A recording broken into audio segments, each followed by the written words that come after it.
Assalamualaikum warahmatullahi wabarakatuh. Perkenalkan, nama saya Oktavia Dwilandari dengan NIM 811420475 untuk memenuhi tugas UTS mata kuliah Hukum Internasional yang diampu oleh Bapak Ridwan Arifin SH LLM. Saya di sini akan memberikan sedikit penjelasan mengenai konsep dasar hukum internasional yang terdiri dari pengertian, bentuk perwujudan, dasar berlakunya, dan sumber-sumber hukum internasional. Pengertian hukum internasional. Pengertian hukum internasional adalah keseluruhan kaidah-kaidah dan asas-asas yang mengatur hubungan atau persoalan yang melintasi batas negara antara negara dengan negara, negara dengan subjek hukum lain bukan negara, atau subjek hukum bukan negara satu sama lain. Pengertian hukum internasional juga ada pengertian hukum internasional publik, yaitu keseluruhan kaidah-kaidah dan asas-asas yang mengatur hubungan atau persoalan yang melintasi batas-batas negara yang bukan bersifat perdata. Selain itu juga ada hukum internasional privat, yaitu keseluruhan kaidah-kaidah dan asas-asas yang mengatur hubungan atau persoalan-persoalan yang melintasi batas-batas negara yang bersifat perdata. Jadi, perbedaan antara publik dengan privat adalah yang publik tidak bersifat perdata, sedangkan yang privat bersifat perdata. Bentuk perwujudan hukum internasional. Bentuk perwujudan hukum internasional ada 3. Yang pertama, yaitu hukum internasional umum.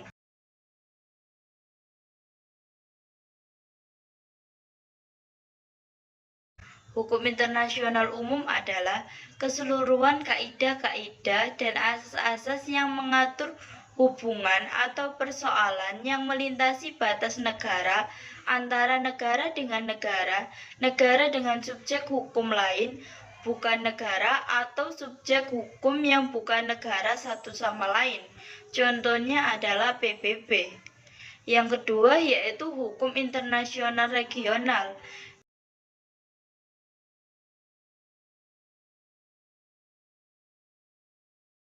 yaitu hukum internasional yang terbatas lingkungan berlakunya, atau hukum internasional yang berlaku untuk wilayah regional tertentu atau pada bagian dunia tertentu, contohnya ASEAN.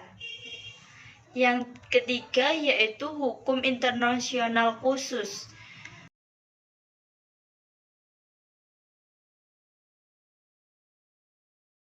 yaitu hukum internasional yang hanya berlaku bagi negara-negara tertentu yang tidak terbatas pada suatu bagian dunia regional, atau wilayah berlakunya lebih luas dari hukum internasional regional dan tumbuh melalui konvensi atau perjanjian internasional, serta berlaku bagi negara-negara tertentu yang tidak terbatas dengan wilayah, contohnya Konvensi Eropa tentang HAM. Selain bentuk hukum yang sudah dijelaskan sebelumnya, ada juga bentuk lain yaitu hukum antar bangsa, hukum antar negara, dan hukum dunia. Nah, mari kita bahas yang pertama, yaitu hukum antar bangsa, yaitu menunjukkan pada kebiasaan atau aturan hukum yang berlaku dalam hubungan raja-raja pada zaman dahulu. Yang kedua yaitu hukum antar negara. Itu menunjukkan kompleksitas kaidah-kaidah dan asas-asas yang mengatur hubungan antara anggota masyarakat bangsa-bangsa atau negara yang kita kenal dengan munculnya negara dalam bentuknya yang modern atau national state. Dan yang ketiga atau yang terakhir yaitu hukum dunia. yaitu berpangkal pada pemikiran analogi hukum tata negara. Hukum dunia merupakan semacam negara federasi dunia yang meliputi semua negara di dunia ini. Negara di dunia secara hierarki terdiri dari negara-negara nasional.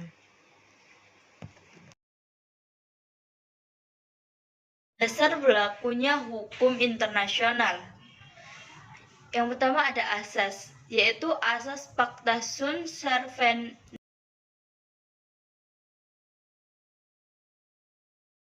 yaitu asas bahwa setiap perjanjian yang disepakati para pihak harus ditaati dengan etikat baik. Yang kedua ada asas primat hukum internasional,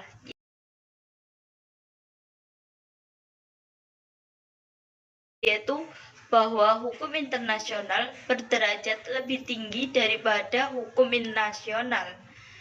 Terus ada juga teori hukum alam, natural law.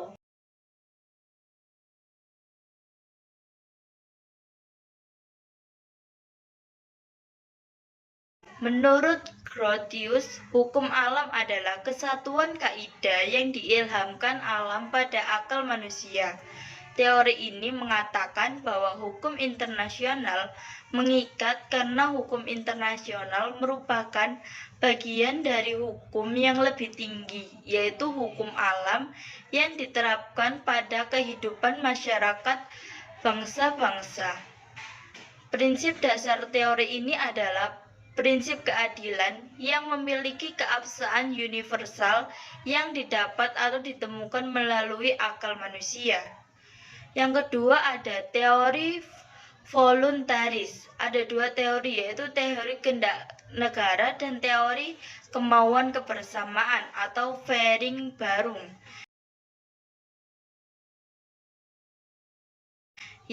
Triple mengatakan hukum internasional mengikat bagi negara karena adanya suatu kehendak bersama yang lebih tinggi dari kehendak masing-masing negara untuk tunduk pada hukum internasional. Kehendak bersama ini tidak perlu dinyatakan, melainkan secara diam-diam, implicit. Teori ini juga memandang bahwa hukum internasional sebagai hukum perjanjian antar negara. Yang ketiga yaitu Mazhat Vienna. Kekuatan mengikat hukum internasional didasarkan pada kaidah yang lebih tinggi hingga sampai pada dasar kaidah. Hans Kellens menyatakan asas Pacta Sunt Servanda sebagai kaidah dasar hukum internasional. Ajaran ini tidak dapat menerangkan mengapa kaidah dasar tersebut mengikat. Mazhab Perancis dipelopori oleh Valency, Sellens, dan Duguid. Ajaran ini mendasarkan kekuatan mengikat hukum internasional pada faktor biologis, sosial, dan sejarah kehidupan yang dinamakan fakta kemasyarakatan. Dasar kekuatan mengikat hukum internasional adalah karena hukum internasional mutlak diperlugunakan memenuhi kebutuhan bangsa-bangsa untuk bermasyarakat. Sumber-sumber hukum internasional. Sumber hukum internasional dalam artinya dapat dibagi menjadi dua, yaitu sumber hukum dalam arti material, yaitu mengenai daya ikat sumber hukum berdasarkan kekuatan ekstra yuridis, politik, kemasyarakatan, ekonomi, teknis, dan psikologis. Yang kedua yaitu sumber hukum dalam arti formil, yaitu mengenai di manakah ketentuan hukum itu berada, menentukan prosedur pembuatan hukum, siapa, bagaimana, dan bagaimana hukum material ditegakkan. Sumber hukum tertulis. Secara tertulis terdapat dalam pasal 7 Konvensi Den Haag 12 tanggal 18 Oktober 1907 tentang pendirian Mahkamah Internasional Perampasan Kapal di Laut International Fleet Court. dan dalam pasal 38 Piagam Mahkamah Internasional Permanen tanggal 16 Desember 1920 yang kemudian menjadi dan tercantum dalam pasal 1338 Mahkamah Internasional. Statuta Mahkamah Internasional pasal 38 ayat 1. Dalam Statuta Mahkamah Internasional, sumber hukum dibagi menjadi dua, yaitu sumber hukum primer dan sumber hukum tambahan. Sumber hukum utama atau primer ada tiga. Yang pertama yaitu perjanjian internasional. Perjanjian internasional adalah perjanjian yang diadakan antara anggota masyarakat internasional yang terdiri dari negara-negara dan bertujuan untuk membentuk hukum sehingga mempunyai akibat hukum. Bentuknya dapat berupa konvenan, konvensi, perjanjian, dan lain-lain. Yang termasuk di dalam perjanjian internasional adalah perjanjian antar negara dengan organisasi internasional. Di luar dari perjanjian tersebut bukan merupakan perjanjian internasional. Jenis-jenis perjanjian internasional yaitu pertama kerjasama bilateral, kerjasama regional, dan kerjasama multilateral. Nah, selanjutnya ada bentuk-bentuk perjanjian internasional, yaitu diantaranya Treaty, Convention, Agreement, Memorandum of Understanding, Protocol, Charter, Declaration, Final Acts, Agreement, Exchange of Notes, Agreed Minute, Summary Record, Process Verbal, Modus Vivendi, and Letter of Intent. Tahap pembuatan perjanjian. Tahap pembuatan perjanjian ada 5. Yang pertama penjajakan, yang kedua perundingan, yang ketiga perumusan naskah, yang keempat penerimaan naskah, dan yang terakhir yaitu penandatanganan. Mulai berlakunya perjanjian, yaitu setelah penandatanganan, setelah ratifikasi atau pengesahan, dan yang terakhir yaitu setelah pertukaran nota. Untuk penyimpanan naskah asli perjanjian, yaitu naskah asli disimpan di treaty room dan lembaga atau badan pemeriksaan diberi salinan naskah resmi dari perjanjian tersebut. Tahap pelaksanaan perjanjian, yaitu mengaji isi perjanjian secara berkala dan mengevaluasi pelaksanaan perjanjian setelah masa berlakunya berakhir. Pengakhiran perjanjian, yaitu adanya kesepakatan para pihak sesuai prosedur dalam perjanjian. Tujuan perjanjian telah tercapai.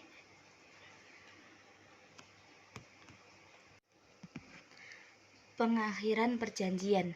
Pengakhiran perjanjian bisa terjadi apabila kesepakatan para pihak sesuai prosedur dalam perjanjian. Yang kedua yaitu tujuan perjanjian telah tercapai.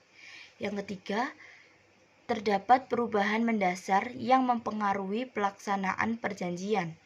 Yang keempat, yaitu salah satu pihak tidak melaksanakan atau melanggar perjanjian. Yang kelima, yaitu dibuat perjanjian baru menggantikan perjanjian lama. Yang keenam, yaitu muncul norma baru dalam hukum internasional. Dan yang terakhir yaitu terdapat hal-hal yang merugikan kepentingan nasional. Dalam hal ini terjadi suksesi negara. Perjanjian internasional tetap berlaku selama negara pengganti menyatakan terkait pada perjanjian tersebut. Untuk pengesahan perjanjian internasional, pengesahan adalah pembuatan hukum untuk mengikat diri pada suatu perjanjian internasional dalam bentuk ratifikasi, aksesi, penerimaan, dan persetujuan.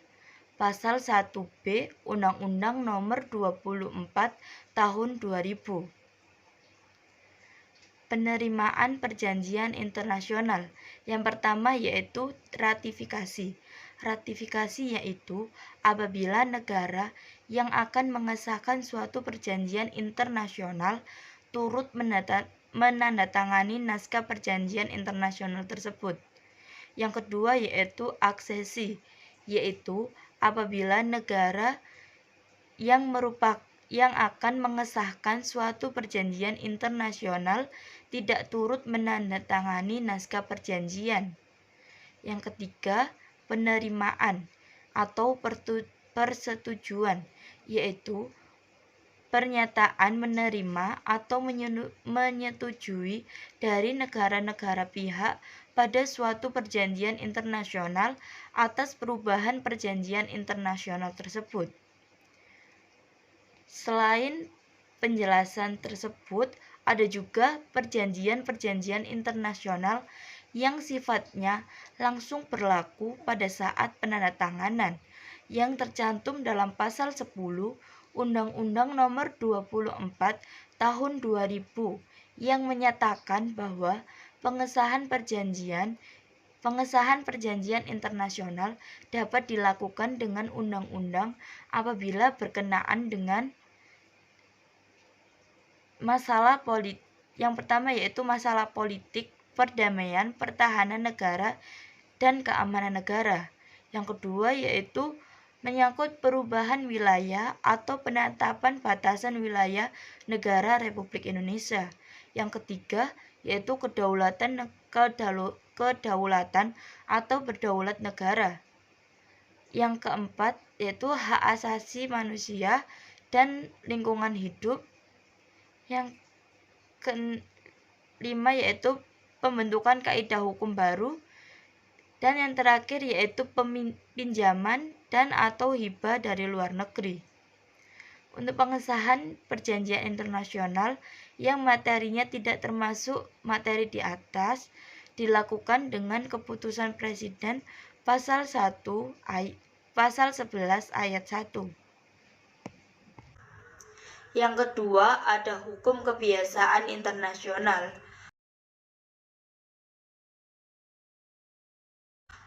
Kebiasaan internasional atau customary international law adalah kebiasaan internasional antar negara-negara di dunia yang merupakan kebiasaan umum yang diterima sebagai hukum.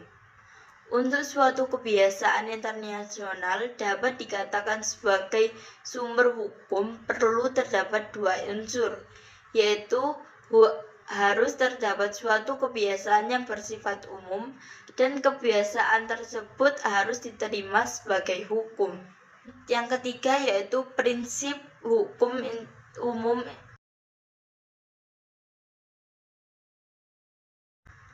Prinsip hukum umum adalah asas hukum umum yang terdapat dan berlaku dalam hukum nasional negara-negara di dunia.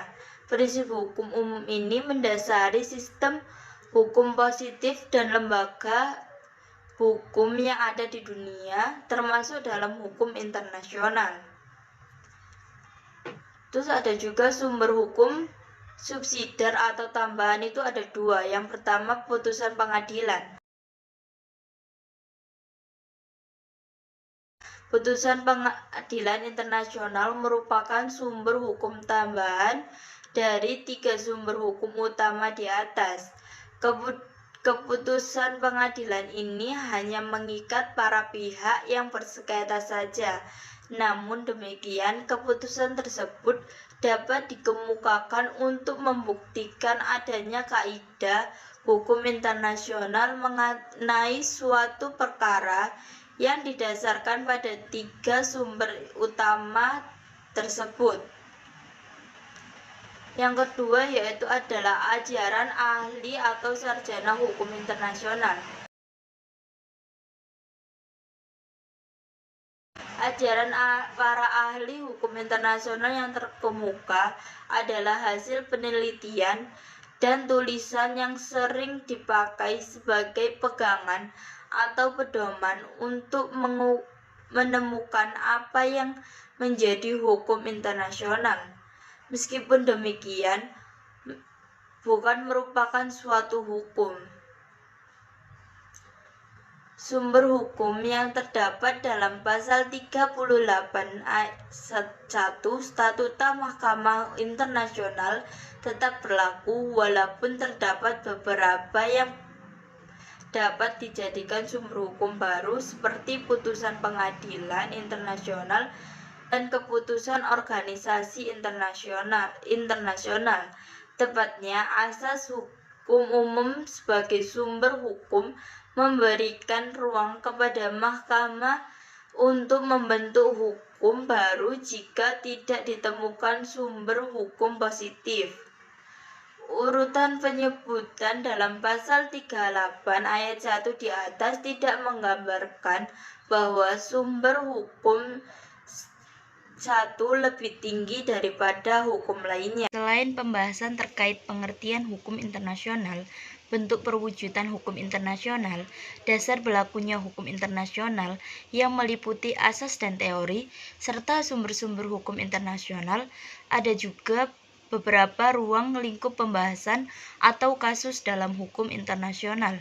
Di antaranya, yaitu berkenaan dengan negara, misalnya kualifikasi suatu negara sebagai pribadi internasional.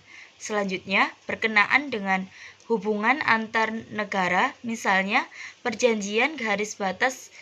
Kemudian, berkenaan dengan fungsi-fungsi organisasi internasional, misalnya charter atau piagam atau statuta, dan berkenaan dengan hubungan antar organisasi internasional.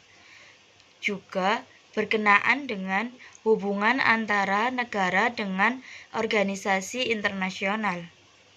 Yang terakhir yaitu berkenaan dengan individu atau subjek hukum bukan negara, misalnya hak asasi. Pengertian hukum internasional. Pengertian hukum internasional adalah keseluruhan kaidah-kaidah dan asas-asas yang mengatur hubungan atau persoalan yang melintasi batas negara, antara negara dengan negara, negara dengan subjek hukum lain bukan negara, atau subjek hukum bukan negara satu sama lain. Pengertian hukum internasional juga ada pengertian hukum internasional publik, yaitu keseluruhan kaidah-kaidah dan asas-asas yang mengatur hubungan atau persoalan yang melintasi batas-batas negara yang bukan bersifat perdata. Selain itu juga ada hukum internasional privat, yaitu keseluruhan kaidah-kaidah dan asas-asas yang mengatur hubungan atau persoalan-persoalan yang melintasi batas-batas negara yang bersifat perdata. Jadi, perbedaan antara publik dengan privat adalah yang publik tidak bersifat perdata, sedangkan yang privat bersifat perdata. Bentuk perwujudan hukum internasional. Bentuk perwujudan hukum internasional ada 3. Yang pertama, yaitu hukum internasional umum.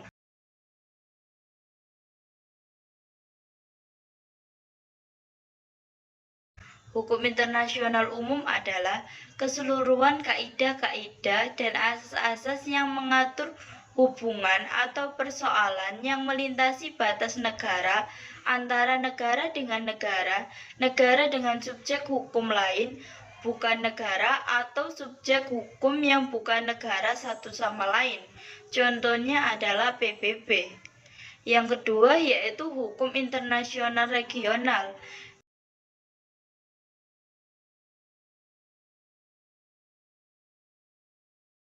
yaitu hukum internasional yang terbatas lingkungan berlakunya, atau hukum internasional yang berlaku untuk wilayah regional tertentu atau pada bagian dunia tertentu, contohnya ASEAN. Yang ketiga yaitu hukum internasional khusus,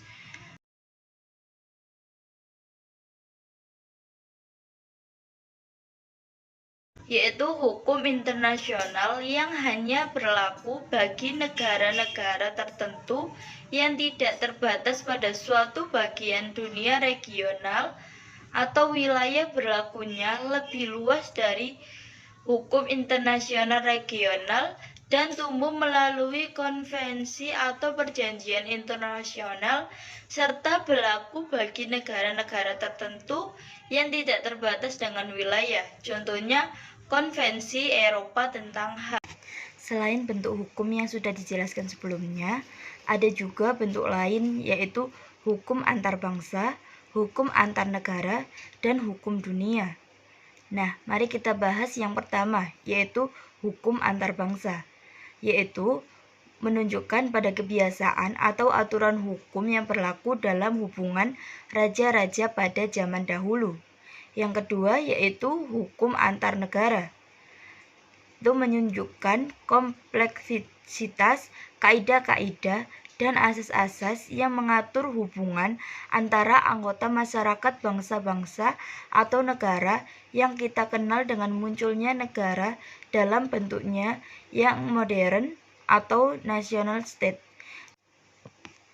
Dan yang ketiga atau yang terakhir yaitu hukum dunia, yaitu berpangkal pada pemikiran analogi hukum tata negara. Hukum dunia merupakan semacam negara federasi dunia yang meliputi semua negara di dunia ini. Negara di dunia secara hierarki terdiri dari negara-negara nasional.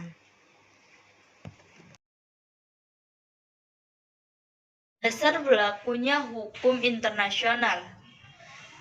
Yang pertama ada asas, yaitu asas Pacta Sunt Servanda,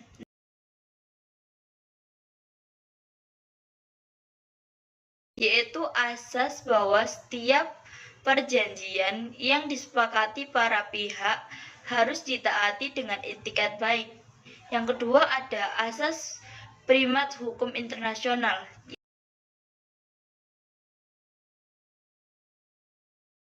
yaitu bahwa hukum internasional berderajat lebih tinggi daripada hukum nasional. Terus ada juga teori hukum alam, natural law.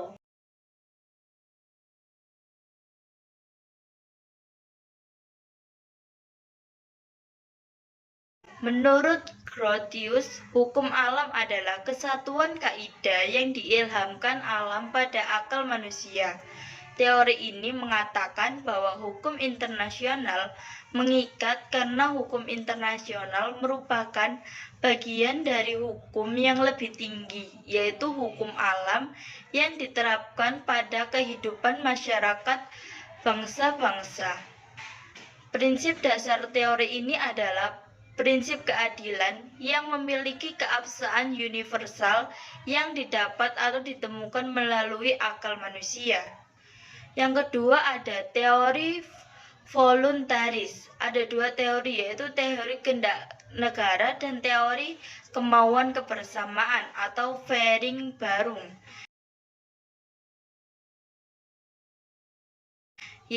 Triple mengatakan hukum internasional mengikat bagi negara karena adanya suatu kehendak bersama yang lebih tinggi dari kehendak masing-masing negara untuk tunduk pada hukum internasional. Kehendak bersama ini tidak perlu dinyatakan, melainkan secara diam-diam, implicit. Teori ini juga memandang bahwa hukum internasional sebagai hukum perjanjian antar negara. Yang ketiga yaitu Mazhat Vienna. Kekuatan mengikat hukum internasional didasarkan pada kaidah yang lebih tinggi hingga sampai pada dasar kaidah. Hans Kellens menyatakan asas pacta sunt servanda sebagai kaidah dasar hukum internasional. Ajaran ini tidak dapat menerangkan mengapa kaidah dasar tersebut mengikat. Mazhab Perancis dipelopori oleh Valency, Selens, dan Duguid. Ajaran ini mendasarkan kekuatan mengikat hukum internasional pada faktor biologis, sosial, dan sejarah kehidupan yang dinamakan fakta kemasyarakatan. Dasar kekuatan mengikat hukum internasional adalah karena hukum internasional mutlak diperlugunakan memenuhi kebutuhan bangsa-bangsa untuk bermasyarakat. Sumber-sumber hukum internasional. Sumber hukum internasional dalam artinya dapat dibagi menjadi dua, yaitu sumber hukum dalam arti material, yaitu mengenai daya ikat sumber hukum berdasarkan kekuatan ekstra yuridis, politik, kemasyarakatan, ekonomi, teknis, dan psikologis. Yang kedua yaitu sumber hukum dalam arti formil, yaitu mengenai di manakah ketentuan hukum itu berada, menentukan prosedur pembuatan hukum, siapa, bagaimana, dan bagaimana hukum material ditegakkan. Sumber hukum tertulis. Secara tertulis terdapat dalam pasal 7 Konvensi Den Haag 12 tanggal 18 Oktober 1907 tentang pendirian Mahkamah Internasional Perampasan Kapal di Laut International Bridge Court, dan dalam pasal 38 Piagam Mahkamah Internasional Permanen tanggal 16 Desember 1920 yang kemudian menjadi dan tercantum dalam pasal 1338 Mahkamah Internasional. Statuta Mahkamah Internasional pasal 38 ayat 1. Dalam Statuta Mahkamah Internasional, sumber hukum dibagi menjadi dua, yaitu sumber hukum primer dan sumber hukum tambahan. Sumber hukum utama atau primer ada tiga. Yang pertama yaitu perjanjian internasional. Perjanjian internasional adalah perjanjian yang diadakan antara anggota masyarakat internasional yang terdiri dari negara-negara dan bertujuan untuk membentuk hukum sehingga mempunyai akibat hukum. Bentuknya dapat berupa konvenan, konvensi, perjanjian, dan lain-lain. Yang termasuk di dalam perjanjian internasional adalah perjanjian antar negara dengan organisasi internasional. Di luar dari perjanjian tersebut bukan merupakan perjanjian internasional. Jenis-jenis perjanjian internasional yaitu pertama, kerjasama bilateral, kerjasama regional, dan kerjasama multilateral. Nah, selanjutnya ada bentuk-bentuk perjanjian internasional, yaitu diantaranya Treaty, Convention, Agreement, Memorandum of Understanding, Protocol, Charter, Declaration, Final Acts, Agreement, Exchange of Notes, Agreed Minute, Summary Record, Process Verbal, Modus Vivendi, and Letter of Intent. Tahap pembuatan perjanjian. Tahap pembuatan perjanjian ada 5. Yang pertama penjajakan, yang kedua perundingan, yang ketiga perumusan naskah, yang keempat penerimaan naskah, dan yang terakhir yaitu penandatanganan. Mulai berlakunya perjanjian, yaitu setelah penandatanganan setelah ratifikasi atau pengesahan, dan yang terakhir yaitu setelah pertukaran nota. Untuk penyimpanan naskah asli perjanjian, yaitu naskah asli disimpan di treaty room dan lembaga atau badan pemeriksaan diberi salinan naskah resmi dari perjanjian tersebut.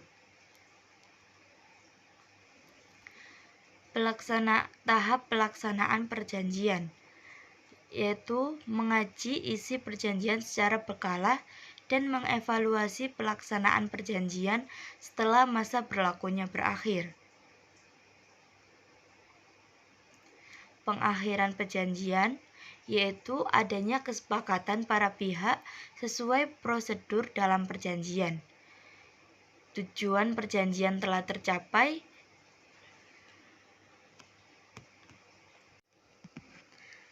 Pengakhiran perjanjian. Pengakhiran perjanjian bisa terjadi apabila kesepakatan para pihak sesuai prosedur dalam perjanjian. Yang kedua yaitu tujuan perjanjian telah tercapai. Yang ketiga, terdapat perubahan mendasar yang mempengaruhi pelaksanaan perjanjian. Yang keempat, yaitu salah satu pihak tidak melaksanakan atau melanggar perjanjian. Yang kelima, yaitu dibuat perjanjian baru menggantikan perjanjian lama. Yang keenam, yaitu muncul norma baru dalam hukum internasional. Dan yang terakhir yaitu terdapat hal-hal yang merugikan kepentingan nasional. Dalam hal ini terjadi suksesi negara. Perjanjian internasional tetap berlaku selama negara pengganti menyatakan terkait pada perjanjian tersebut.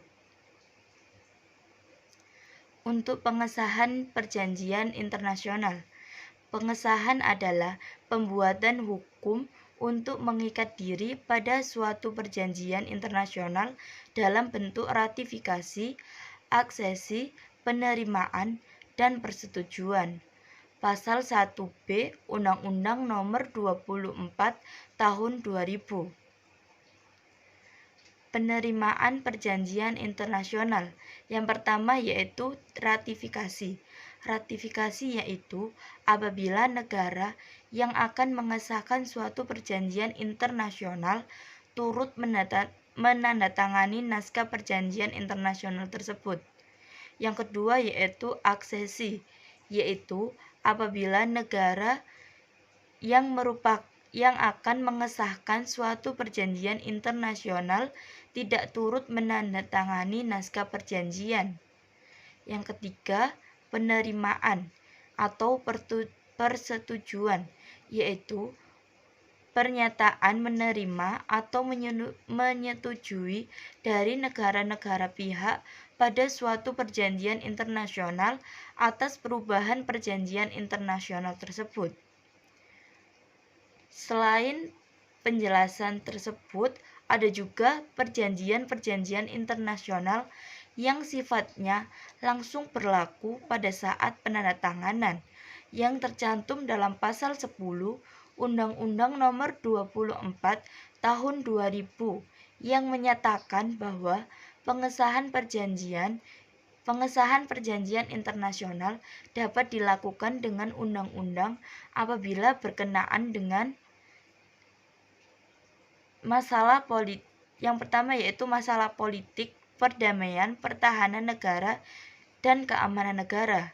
Yang kedua yaitu menyangkut perubahan wilayah atau penetapan batasan wilayah negara Republik Indonesia. Yang ketiga yaitu kedaulatan atau berdaulat negara. Yang keempat yaitu hak asasi manusia dan lingkungan hidup. Yang kelima yaitu pembentukan kaidah hukum baru. Dan yang terakhir yaitu pinjaman dan atau hibah dari luar negeri. Untuk pengesahan perjanjian internasional yang materinya tidak termasuk materi di atas dilakukan dengan keputusan Presiden pasal 11 ayat 1. Yang kedua ada hukum kebiasaan internasional.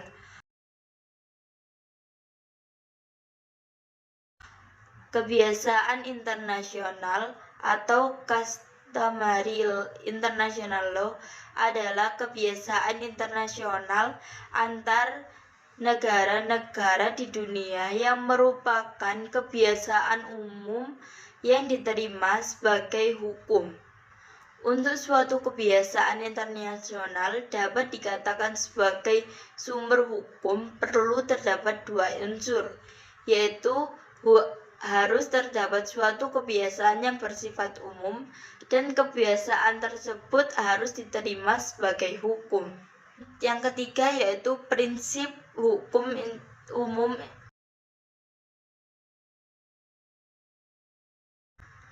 Prinsip hukum umum adalah asas hukum umum yang terdapat dan berlaku dalam hukum nasional negara-negara di dunia. Prinsip hukum umum ini mendasari sistem hukum positif dan lembaga hukum yang ada di dunia, termasuk dalam hukum internasional. Terus ada juga sumber hukum subsidiar atau tambahan, itu ada dua. Yang pertama, putusan pengadilan. Putusan pengadilan internasional merupakan sumber hukum tambahan dari tiga sumber hukum utama di atas.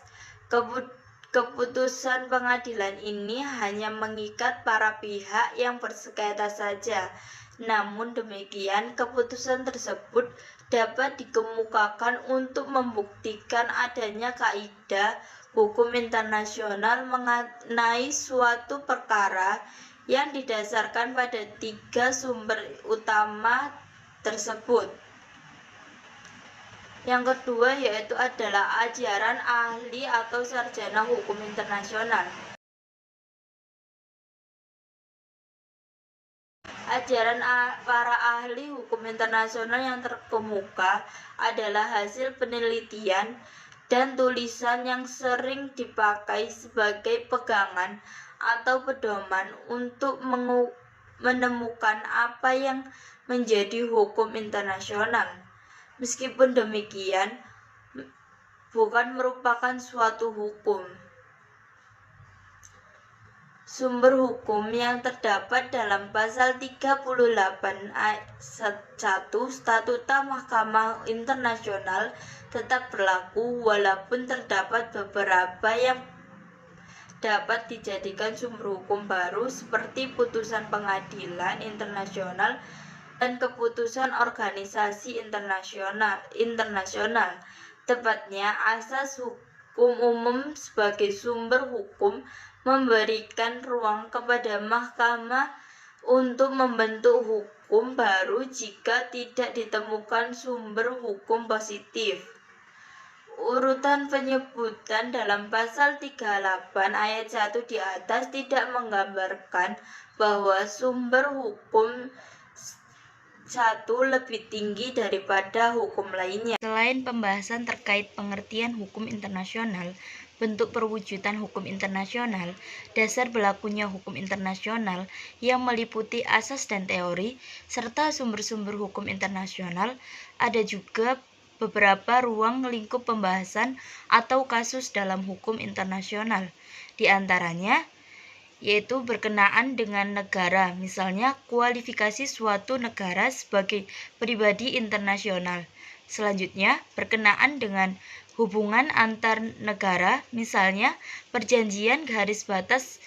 Kemudian, berkenaan dengan fungsi-fungsi organisasi internasional, misalnya charter atau piagam atau statuta, dan berkenaan dengan hubungan antar organisasi internasional. Juga berkenaan dengan hubungan antara negara dengan organisasi internasional. Yang terakhir yaitu berkenaan dengan individu atau subjek hukum bukan negara, misalnya hak asasi. Sekian sedikit penjelasan yang dapat saya sampaikan mengenai konsep dasar hukum internasional. Kurang lebihnya saya mohon maaf. Terima kasih atas perhatiannya. Wassalamualaikum warahmatullahi wabarakatuh.